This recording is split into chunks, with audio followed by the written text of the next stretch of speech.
Bird Box is an interesting movie, a quaint horror thriller, if those even exist. We are expecting a suspenseful build-up to an intense showdown with some terrifying creatures. Bird Box is not that type of movie, at all. Despite the similarities with A Quiet Place, Bird Box is more interested in delving into the human psyche and both the flaws and upsides of humanity rather than explaining the apocalypse, the monsters, and everything in between. It's just like the original book in that way. It ain't about giving you some jump scares. It's about telling a personal tale of a struggling mother and her two children. Let's break this down. First and foremost, the story concludes with Sandra Bullock's character Mallory and her two kids arriving safely in the sanctuary Mallory was trying to get to this whole time. When they arrive, of course, Mallory discovers that a lot of the people at the sanctuary purposely made themselves permanently blind for fear of thinking this was the only way people could survive in this horrifying new world. This is also the first time Mallory actually mentions her kids' names, as Rick assures Mallory no one blinds themselves anymore and everyone is safe and sound. Why does Mallory wait this long to say her kids' names? Well, like I said, Bird Box is a story about Mallory, about motherhood, about accepting responsibility for your mistakes and embracing adulthood. Well, at least partly. Mallory's journey making it downstream and towards the sanctuary is basically symbolic, an analogy for her life's journey. How she got pregnant, contemplating keeping the child, her boy, and the way she trained Olympia's daughter alongside her son as well. Thinking keeping names is a luxury, thinking she might not stay a mother for too long, whether it's due to these mysterious creatures causing her to kill herself, or abandoning the kids altogether. At least that's my interpretation of it. I feel as if in the end, Mallory for the first time has embraced her reality as a mother, hence the name usage. But now as for the monsters themselves and what caused the apocalypse, the movie strays even further away from all that than the book, but there's still plenty to glean from and theorize about.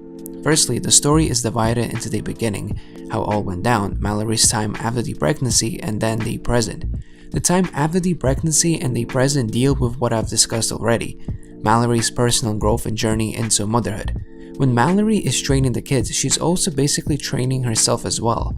This is when we also find out animals are not immune to these monsters as well. Which brings me to the beginning. Mallory's sister Shannon begins explaining stories of people going mad and hurting other people, before finally taking their own lives, all starting in Eastern Europe, but slowly making its way across the world.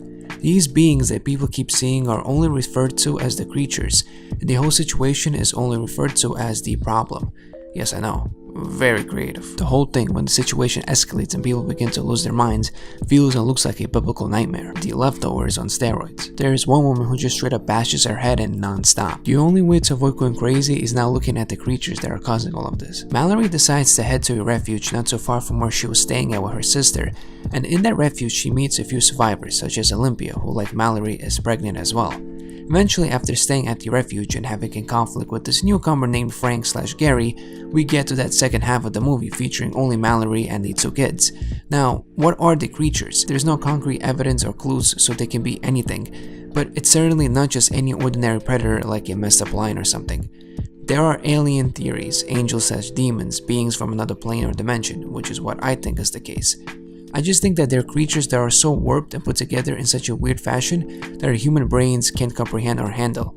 Hence, people instantly go mad when they see them for the first time. It's like if you were to see a disfigured cat with 3 eyes. You'd be completely freaked out and wouldn't know what to do with yourself, and possibly even have nightmares for quite a long time. In this case, it's just on a whole nother level entirely. Also, I don't think the creatures are violent or deliberately trying to cause chaos. They can be pictured as these tall, extremely weird looking monsters. But again, their origins, the way they look like, and what they are isn't the point in Bird Box at all, which now might be to everyone's liking at all. Instead, it's a simple analogy of people unwilling to face their fears, problems, and responsibilities. So much so they rather hide and run away, or in this case cover their eyes and walk around blind, than to tackle the issue head on. When they do happen to witness these creatures, or face their issues, they learn they are so unprepared to deal with that they just crumble in epic fashion. Hence why Mallory, after training the kids and spending so much time with them and accepting her personal issues and dealing with them, she's both ready to be a mom and face her problems. And that is exactly when the blindfolds are off. To sum up, ignoring your problems won't make your problems go away. But I'm sure this isn't the analysis many want to hear, but that is what the original story is ultimately trying to get across, as Bird Box is never trying to be a horrific thrill ride.